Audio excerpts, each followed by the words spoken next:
Welcome to Connecting with Coincidence with psychiatrist Bernard David Beitman, MD. Dr. Beitman is the founder of the Coincidence Project. The project encourages people like you to tell each other coincidence stories. To learn more about Dr. Beitman's work, put Connecting with Coincidence in your web browser. You'll find his book, his Psychology Today blog, and the interviews from this podcast. And now your host, Bernard Beitman, MD. Welcome to Connecting with Coincidence 2.0. I am your host, Dr. Bernie Beitman, MD. If you wish to subscribe to us here at Connecting with Coincidence, please like and subscribe to us on whatever channel you're looking at us in, especially YouTube. And if you are watching us on YouTube, please write us one of your coincidence stories in the comments section. We will reply. Take a moment with me and imagine imaginal cells. Yes, imaginal cells. They exist in caterpillars to transform the dying caterpillar into a butterfly. Think of a caterpillar living on a leaf. It eats the entire leaf and then no more food. The soft body begins to liquefy into goop as the cells die. The dying cells activate imaginal cells that are attacked by the dying animal's immune system, but the imaginal cells fight off the immune attacks. For a while, the imaginal cells function independently, but then they start vibrating at increasingly similar frequencies. They come together as one to create the magnificent flying being that is the butterfly. We human beings are like the dying caterpillar. We are eating up our habitat, our earth. We need imaginal individuals to begin vibrating at similar frequencies to recognize each other and come together, to begin vibrating at similar frequencies to recognize each other and to come together as one to create a beautiful creature like that butterfly that lives lightly on the earth. A new science of synchronicity, which we'll talk a bit about today, will help imaginal people recognize each other. Richard Grossinger was born in New York City, attended Amherst College and the University of Michigan with a BA in English and a PhD in anthropology. He has more than 40 published books, and his four main topics being non-Western medicine, cosmology, embryology, and consciousness. With his wife, Lindy Hough, he was founding publisher of North Atlantic Books, which he ran for 45 years till he was removed by a cancel culture cabal. He is now curator of the Sacred Planet books at Intertraditions. Their children are Miranda July, a multimedia artist, and Robin Grossinger, an urban ecologist. They live in Bar Harbor and Portland, Maine. Richard is the author of Bottoming Out the Universe, which contains valuable discussions of synchronicity. One of his forthcoming books is titled Dreamtimes and Thoughtforms, to be published by Intertraditions next year. Welcome to the show, Richard. Yeah, thank you. Yeah, Bernie started off as my author at Intertraditions, and when I saw a book on synchronicities, I immediately was excited by it. Not realizing I had hit the mother lode of synchronicity. Well, I am kind of in the middle of it. That's true. Let's talk about synchronicity, sinkholes, and Richard Grossinger. Oh, well, I'm not sure they're mine. Maybe I coined the term, but long before I ever showed up on Mount Desert Island, which is where Bar Harbor is, the people were talking about either coincidences or synchronicities or just weird things happening all the time there. And I mean, this was among lobster fishermen and people in repairing cars and stuff. It was conversation. And I realized, well, Sedona gets all the reputation, but this place is just as full of this stuff. And ultimately, maybe 10 years after I started coming back here, I started a psychic group that met one night a week. And as people brought their stories, I coined the term synchronicity sinkhole. Um, in fact, I was just thinking I don't know, this is sort of like a synchronicity collision of sorts, but you're in Charlottesville, right? Right. Virginia. And and since Lindy and I moved back to Bar Harbor a year ago, the main people we hang out with is a young couple and her parents built a house on one of the big lakes on Mount Desert Island. But they're not using it. So she and her partner came from California and they've been living there since. And with them, we've kind of formed a group exploring all sorts of consciousness related things and metaphysical and plus all the cultural and political change that's going on. So the Charlottesville Connection, I've never been to Charlottesville, but the Charlottesville Connection is there. Who came from Charlottesville? Her parents? Her parents are still there. They haven't Oh. they haven't even come to see the house they built yet. Wow. Yeah. And that moved the kids to Bar Harbor. Huh? So, Yeah. and for around that Charlottesville connection, that house, you've built this group or created this Right. group. And I Yeah. imagine some of the stories are synchronicity stories. Yeah. And Bernie and I have talked on and off about when we did this show. And he's taken, I mean, I just love the idea of a synchronicity sinkhole, which is what my name for Mount Desert, I guess. And so he asked me, he said, well, we usually begin these shows with a synchronicity story. And I guess I was thinking they're so tiny, each of them, it's the collection of them. Yeah. And the one I most remembered was, I don't know how many years ago, must have been 8 years ago in that range. I was on the phone with our daughter, who is, as you mentioned, a movie director in LA. And she was talking about a college friend of hers who had been an aspiring actress in LA, but had kind of given that up and decided to go to graduate school instead. And in order to kind of study the sort of edgy art form that Miranda herself was doing, and that she had gotten into a program at the University of Wyoming, which seemed kind of remote, but it was kind of sort of intriguing. And then I went out that day to hike one of the many trails because it's a national park there, Arcadia Park. And this was a pretty long trail that went up one of the mountains about 1,500 feet. And at a resting place, there were two women, and I sat down to rest, and we got into a conversation.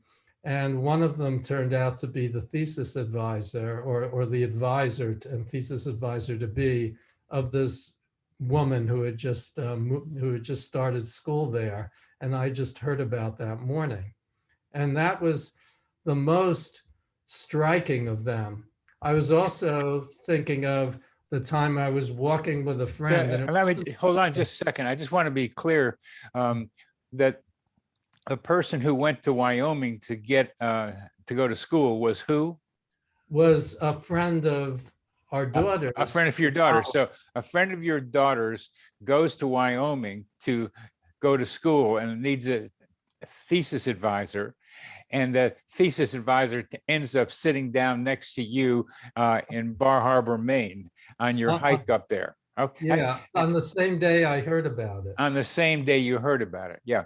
Okay. Well, I'm hoping we get the little thought form talking about that. This is why I want to be able to get it clear for our audience that what it was daughter, friend, Wyoming, then Bar Harbor thesis advisor. Okay. We got it. Yeah. Good. A small one was, I can't remember what I was discussing with a friend on the trail, but it wasn't an obvious thing. It was a fairly obscure thing. And we passed two other people hiking and coming in the opposite direction who were discussing the same thing. And we just looked at each other and, wow, wow. But I was looking through my writings to see if I had another one, if I had anywhere written it. I simply searched the word synchronicity and came up with one other that I'd written about. And again, because I like these stories so much that you're walking along and you hit the same conversation from somebody else that you're having with the person you're walking with. Yes, I had one of those too. Riding my bike on a bridge, waiting for another bike rider who's with me to come, and I was thinking of something, and the person who walks by is talking about the same thing with the person next to her. And these are indications of our interconnectedness, and that's why they're so important. These small things show how interconnected we are. They're markers for the cartography of the psychosphere.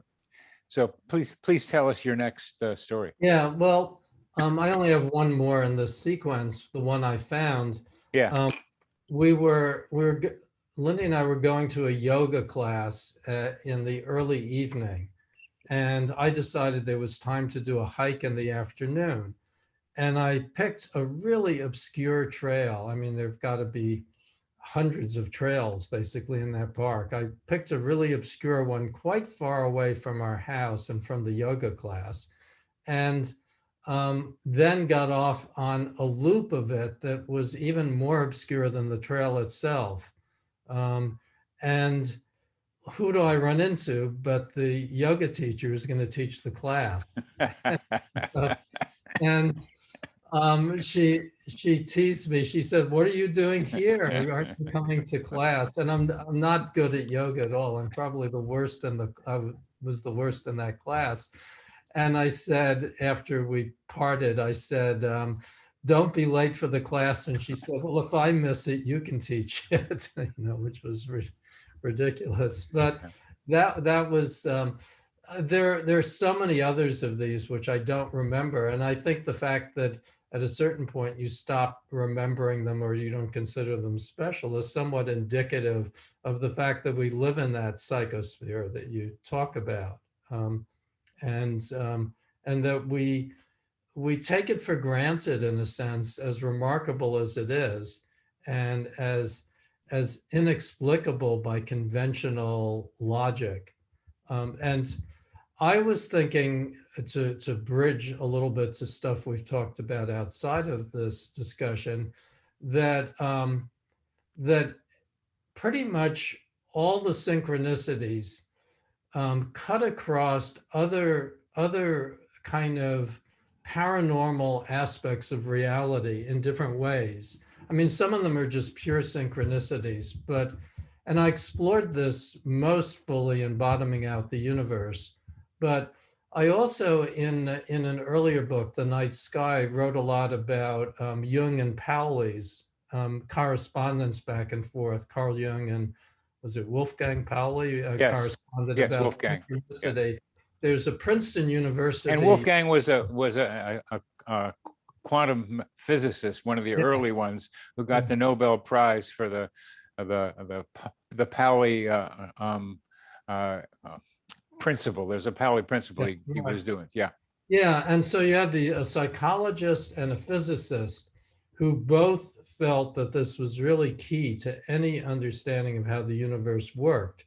And they were working together, and they particularly paid attention to astrology, as did Arthur Young. Do you know of Arthur Young? He was the inventor of the Bell helicopter, from which he earned enough money that he didn't really have to work the rest of his life. And he set up an institute in Berkeley for the study of consciousness. And he kept really assiduous astrological records of where he was trying to to understand the links between like astrological predictions about people and the people themselves.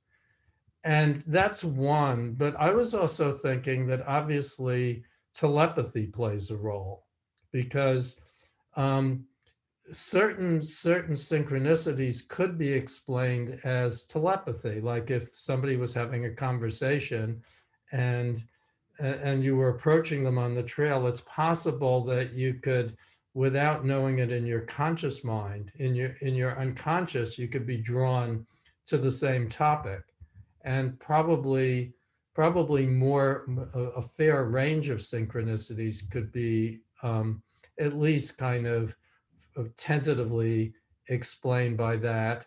Um, I was Yeah, I agree with that. And when I hear your stories on the trail, I think of the the people involved being in a bubble, Mhm. a bubble that is somehow created by their energy and mind fields, and that they come as they come closer together. Those mind fields begin to merge with each other, and they begin to share thoughts in what could be called a telepathic way. Yeah. Yeah, I was musing on, and I write about this in Bottoming Out the Universe because I write about Bridie Murphy, which was sort of the first big past life drama to hit America in the 50s, and it was dismissed after they discovered that the woman, I forget her name, the woman in Denver who under hypnosis remembered a past life as Bridie Murphy in Cork, Ireland. After they discovered that she lived across the street in childhood in Chicago from a woman named, I think it was Bridie Murphy Cockrell, and they thought, oh well, it's just an altered memory from childhood, a free association, and they completely abandoned her past life story despite its very compelling nature.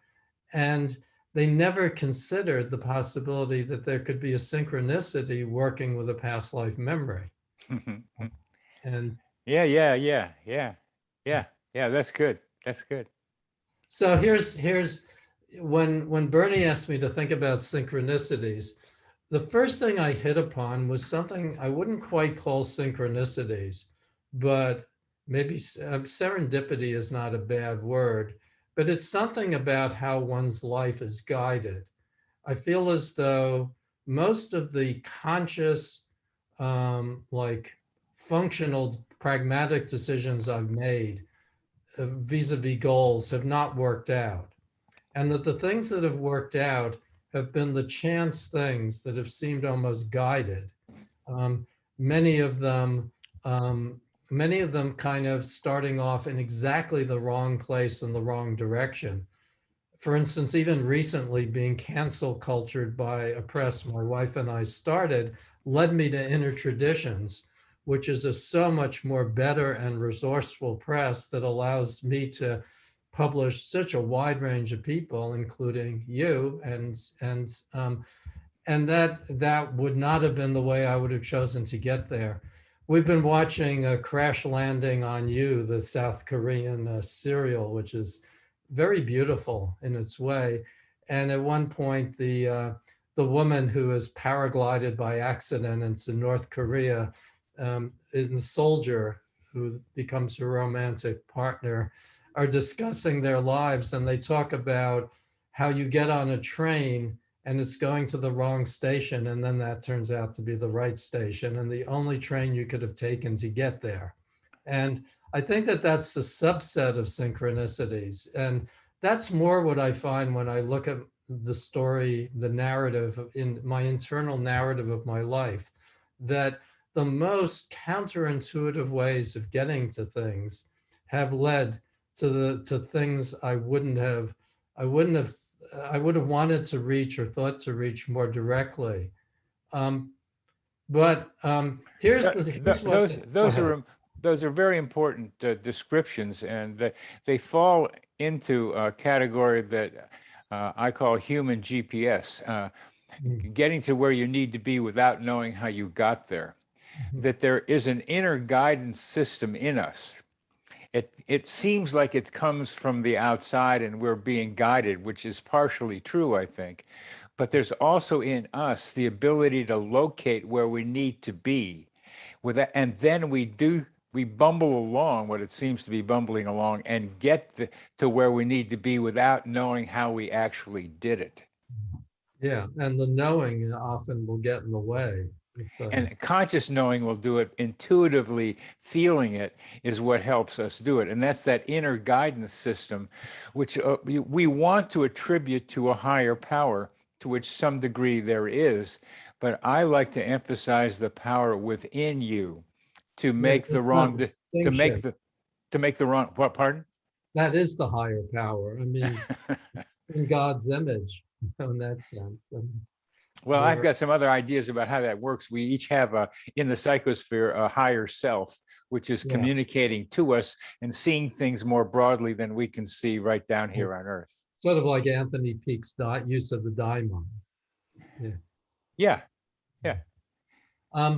Here was what to me has always been the most startling synchronicity of my life. And it has this slight other counterpart too. In 1972, for 7 years, I taught college, first in Maine and then in Vermont. And when we moved from Maine to Vermont, we moved to a new house. And then I had not started the publishing company yet. I just had a journal called IO, which was literature and the paranormal and the cross-cultural. And I had a subscription book, which was actually a big ledger book that I took from my father's business. And you'd open the pages, and I would keep track of the subscribers in that book.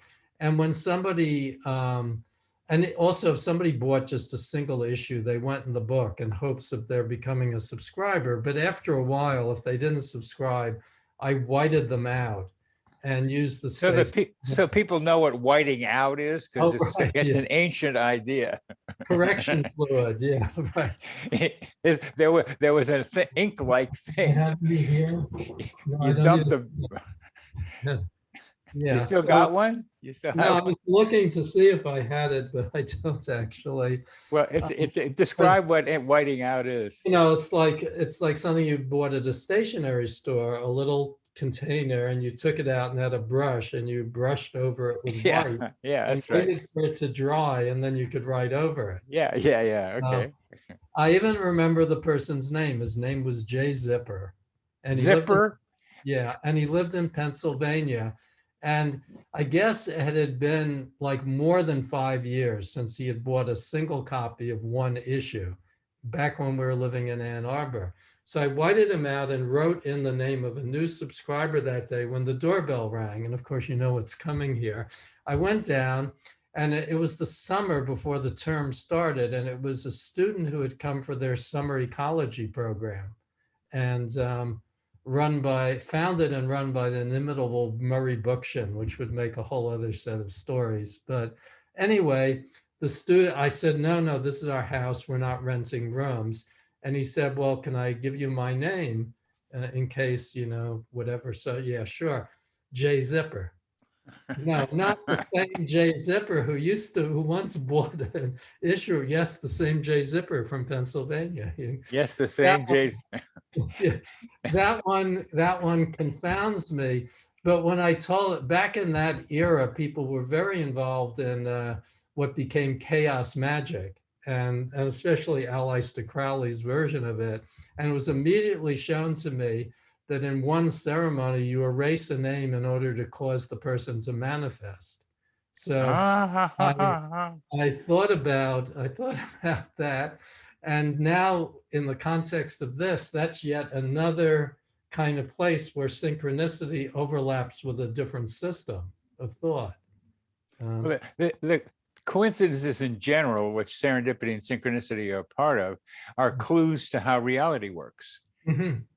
And one of the main things that I picked up from you right away when we began talking is that you, like Jung, like Pali, and not to put myself automatically in this lofty category, but I too think that synchronicity is not just it's not just a chance. It doesn't fall under the algorithm, which many people try and put it. The algorithm is what rules all thinking today, and usually people who are scientifically oriented apply algorithms to try and show how things happen. But I also don't think that, I mean, there's a very wide tendency to just say synchronicity, Jung, and to think it ends there, as if that explains everything. And in bottoming out the universe, I explored, I used ideas from John Friedlander, whose work we both know of, who's a psychic who studied with Jane Roberts when she was channeling Seth, and which is a kind of collective entity that Roberts channeled in the 70s. And many books of this channeling were published, probably 20 different books. And they were very popular in the 70s, not so much now, although they could be. There's nothing in them that couldn't be popular now. But John developed his own system using the Seth channelings, the ideas in them, and also his own studies of Buddhism, theosophy, and just the world itself. John has a law degree from Harvard as well. So he has a mixed background.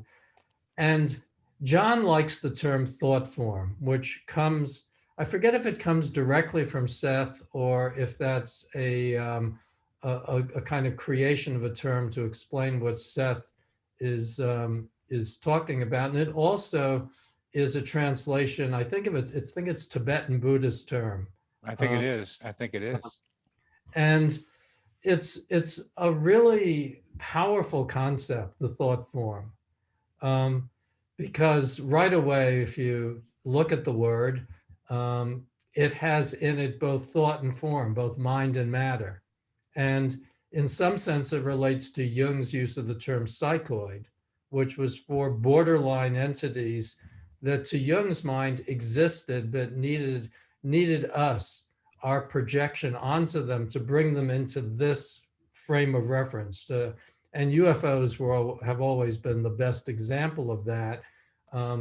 They clearly exist, and now it's been pointed out, it's been acknowledged by governments, and yet for all their appearances and even leaving behind debris, they won't come into this framework. And they're not necessarily interstellar travelers. That's a kind of linear conclusion about who they are, what they are, and where they come from. But thought forms, if we think of them in terms, if we kind of go backwards out of synchronicity, thought forms are thoughts that, how would I say it? They're what, I guess I'd say it this way, because every time you come to a concept is different. Every day we're interacting with reality, which is a form, and we mostly notice its concrete form aspect and its thought process in us separately. I guess you might say its epistemology and its ontology are separate of each other. But in the notion of thought forms, in the biggest sense, this entire reality is created as a thought form. Where does this reality come from? In science, there's one answer. There was a Big Bang, 13.8 billion years ago. That is an explosion in the middle, as Terence McKenna once said, in the middle of nowhere for no reason. Everything exploded, and then as stuff sorted out, it randomly produced this physical realm in which we exist as sort of molecules which hallucinate mirages. And those mirages are what we consider reality, but we're made of energy and they're made of energy. And this whole thing is somewhat of a kind of fraud in which we convince ourselves we're real and that what we're engaged with is real. But if you come at it from the more Buddhist or Hindu point of view, that from the beginning, these are thought forms, and that the Big Bang is our perception of the emergence of thought forms. And if you look at the evolution of our species, the first hominids had to deal with their own growing consciousness from enlarged cerebral cortices. got more information, and they began to make tools. And at the same time, they developed forms of magic. And the two, magic and science, were the same at that period. They didn't distinguish. I think the word it's Greek, I think. The Greek word scientia combines both science and magic. That's what they practiced, and they eventually developed. They developed the modes kind of simultaneously. And my idea is that there isn't really a distinction between the thought forms that went from tools to bronze to plastics to fiber optics, and the thought forms that went from to magic, to medieval magic, to alchemy, to the present day parapsychology and paraphysics, and also the physics of quantum physics. That because what lies behind them is a process that's neither purely mind nor purely matter, but is a thought form, is thought and form together, shaping each other. In a sense, probably one of the oldest original ideas I had, going back to the late 60s, when I was studying anthropology, was that that this whole civilization we have today was projected out of Stone Age shamanism, only they didn't know what they were projecting. They wanted food, they wanted safety, they wanted transportation, and they got it. And it took how many 50,000 years or 100,000 years to project it? And you could say, oh, well, they also evolved. We have the entire archaeology and science of how this went step by step by step. And my point, and I have a whole chapter about this in Bottoming Out the Universe, is that there's no difference between the two. These are two processes working at just different frequencies. And in parallel. And parallel. And in parallel. And let's there's a basic point here in what you're saying that applies to us humanoids right here. The ability of the ancients, however far back you want to go, to imagine, because imagining is what we're talking about. Imagination creates thought forms. And as we look at what we mean by thought form, the form, yes, that's the form part is material, but what is a thought? And a thought still comes down to some form of energy. So it's, to me, what you mean by form is almost like energy rather than something solid.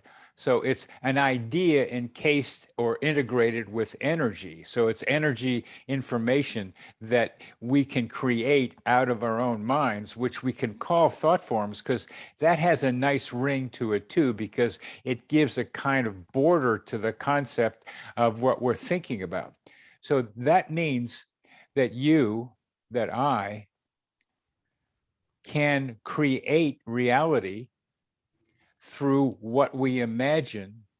And I'm thinking about what we send out there, that we can have a thought like a bubble that has form and content in it and send it out there. And in creating coincidences, sometimes it means you must let it go, like a child going out into the universe or into the world around you, and let's see what happens, because sometimes it'll become what you think it is. Yeah, I would. It's like in John's model, John Friedlander's model, that he uses the Theosophical 7 planes of consciousness model, and the reality, to way oversimplify it, this comes out of Hinduism, but then was used by the Western Theosophists, that the laws of reality are created in the Atmic realm, far beyond us. And then they come down, I guess the next realm below that, I haven't thought about this for a while, but I think the Buddhic realm is below the Atmic realm. And in the Buddhic realm, everything is synchronous. Everything is tied together and overlaps. It's the realm of unity consciousness that Buddhism itself reaches toward. And then the next realm below that is the causal realm.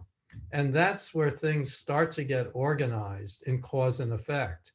And from there, they pass into the second half of the mental causal plane, which is the mental part, where we begin to organize these processes, and we experience that daily, but there still are between us and the formation of the reality we know. There's the astral realm and the etheric part of the physical etheric realm. And it's too complicated a cosmology to get into here. But the notion in that same chapter in the book, I kind of gave a short summary of this, but the idea is that at a higher level, maybe not higher, but subtler level, at a different frequency, it's all synchronicity because everything is overlapping, kind of the way heat and cold and matter and energy overlapped in the Big Bang. Everything is telekinetic. And then it gets sorted down. John says that every night when we sleep, it's in dreams that we sort through the reality that we're in the process of creating. And how do thought forms and synchronicity come together? How are they related? I was these conversations are, you try and keep them a little bit formal and also right. So a new idea occurred to me while I was thinking about that, going back to that synchronicity about Wyoming. Good. And I guess because I'm talking to you, who's a psychiatrist, and so you have Freudian roots somewhere. I do. I was married to a past president of the American Psychoanalytic Association for a while. So yeah, I have some roots. Yeah. Well, I always, Freud, I think gets a bad press. He does. Because the profundity of some of the things he proposed shouldn't be overridden by some of the theories he made out of them. And the nature of the unconscious and even wish fulfillment. In interpretation of dreams, where he talks about the uses of wish fulfillment in dreams, is a really, it's a seminal study that is very much tied into what we're talking about. And I was thinking about how you could say, how is a synchronicity, a wish fulfillment, transferred by a thought form? Good. And it occurs to me that, like, you could say, well, how is that Wyoming example an example of wish fulfillment? Well, it is, in that if our aura and our psyche is fed by recognition that it's existing in a realm of thought forms, then the wish fulfillment is to take very as you say, incredibly minor things in terms of one's overall life, and constantly feed those in as a reminder that this is the world we live in, and you keep getting this feedback that's telling you unconsciously that the life of the soul is okay, that the soul is protected, even in this very stormy, materialistic, algorithmic place, that the soul still exists. So you're fed these absurd connections, and although the mind, the intellectual mind, might dismiss them, the soul doesn't dismiss them. The soul recognizes them for what they are. Which is hints of something far greater than what we are thinking about walking along on the hike. Yeah. But what as I hear you talk, Richard, it gets me back to the imaginal cells at the beginning of our conversation. There's fun in being in this three-dimensional place and having this seemingly illusion of being here and having solid stuff around us, because now we're in danger. Danger is around. We're facing the 6th mass extinction now, after the dinosaurs were eliminated by a giant comet. Now we're doing it to ourselves. And so in this drama that we are creating, we must find a way out of it to continue in this three-dimensional place if we want to. So we have to create thought forms that are going to be able to manage the increasingly chaotic and threatening environment that we're creating. Yeah, when you started, I mean, that was a beautiful image of the butterfly that you started with. You kind of made that without even making it a pun exactly. You were making using the two meanings of the word image, really, because you're talking about the imago of the butterfly. Oh yeah. Oh yeah. Like one of the pupal forms, P-U-P-A-L forms. And it immediately keyed in me that last year, the poet Diane de Prima died. And she was somebody who I knew throughout my adult life and had many interactions with. I published her back in the early days that I had a press. And after her death, one line of hers was quoted again and again and again. And it just had, it was probably 15 years old, but it just had such resonance for our moment. And I could quote it exactly if I went and looked, but I'll do a close approximation, I hope. The only war that matters is the war against the imagination. All other wars are subsumed in it. Good. And good. That's where we are. Good. That's where we are. All these wars, all these battles across the culture and between different polarized views are ultimately the war against the imagination, because the imagination is not allowed to free us. And you're talking about the imaginal and the importance of the imaginal in giving us keys in this three-dimensional realm. Yeah.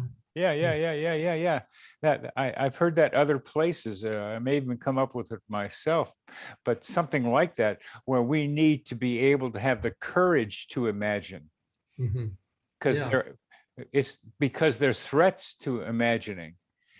And can we imagine? Well, clearly, I mean, that's what totalitarian states are about. It's stopping imagination. Yeah, that's their main enemy. And John Lennon got killed after singing Imagine. Yeah. I mean, it's can't try to imagine. That's so profound. So the imagination is the bedrock or the creator of thought forms, which then can become reality. So totalitarian doesn't want any new ideas around. It wants to keep what has been, which is their own power. Yeah, I'm going to throw in another connection that doesn't quite fit, but I think should be logged in this. We got it. We got about 10 minutes left. So go ahead and log it in there. During the 70s, I was really friendly with a parapsychologist named Joel Eisenbach. I don't know. Sure, he did the dreams, and I don't know, he didn't. Was he part of the dream group at Mount Sinai or in New York? No. His most famous thing was working with Ted Serios, the elevator operator from Chicago, who projected thoughtography, it was called. When they held the camera up and took a picture, he could project an image onto the Really? film.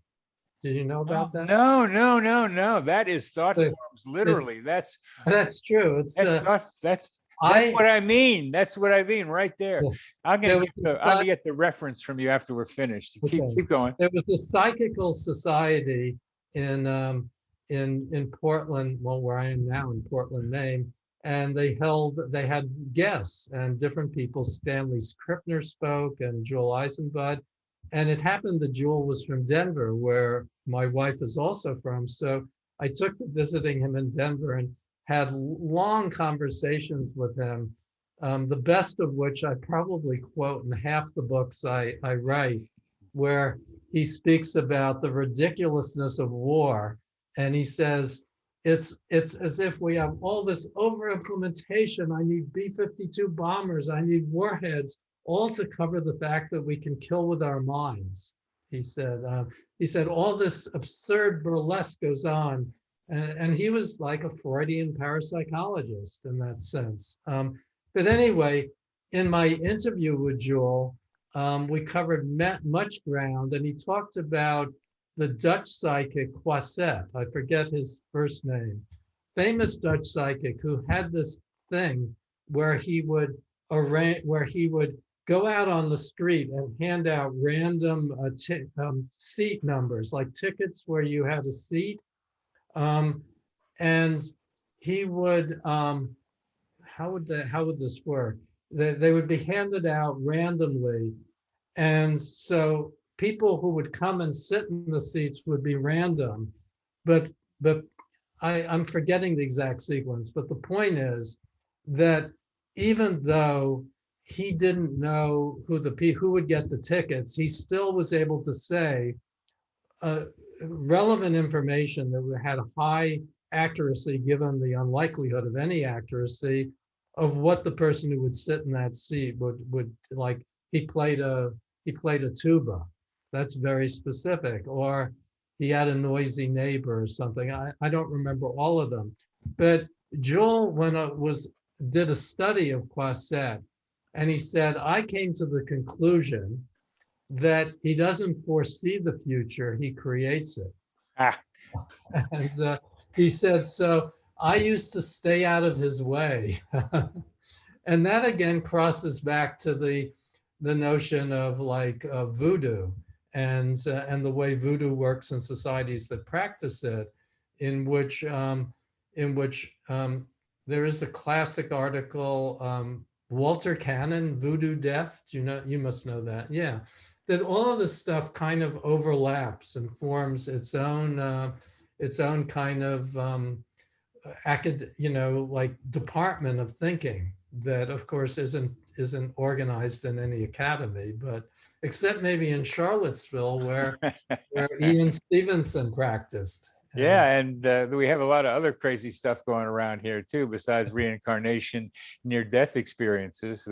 There's a Synchronicity Foundation near here.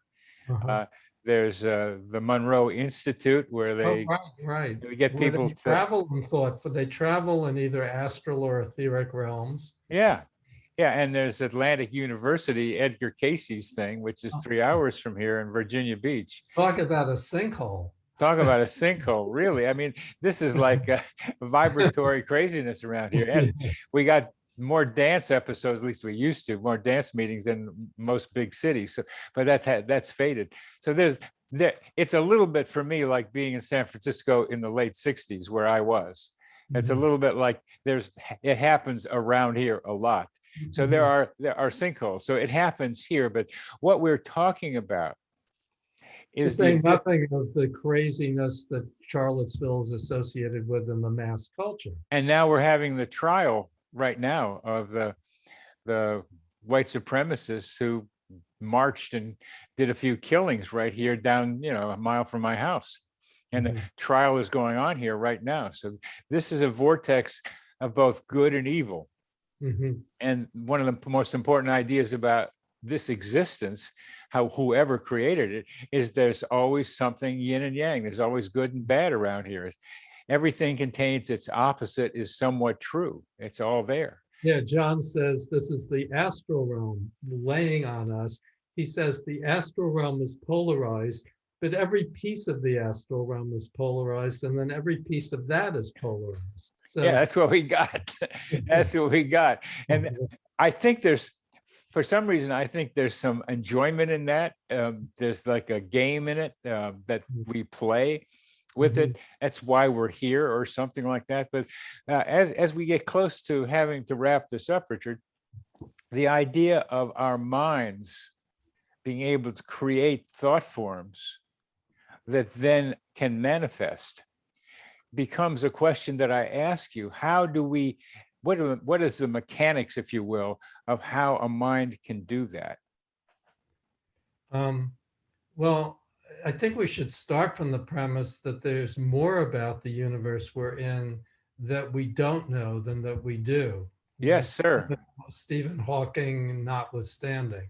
And And I mean, you just do the 95% of dark energy and dark yeah, matter. right.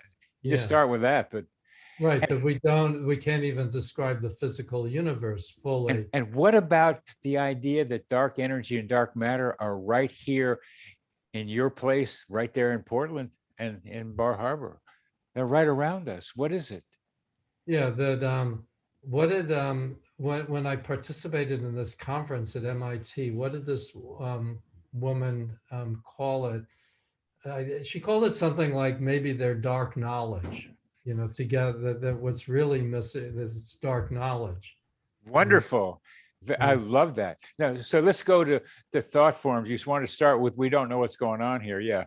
Yeah, well, of course, I have no idea how it happens, but I do know, I mean, or at least I feel that these lives we live are are better lived when we take on the creative possibility of our own being and assume the impossible.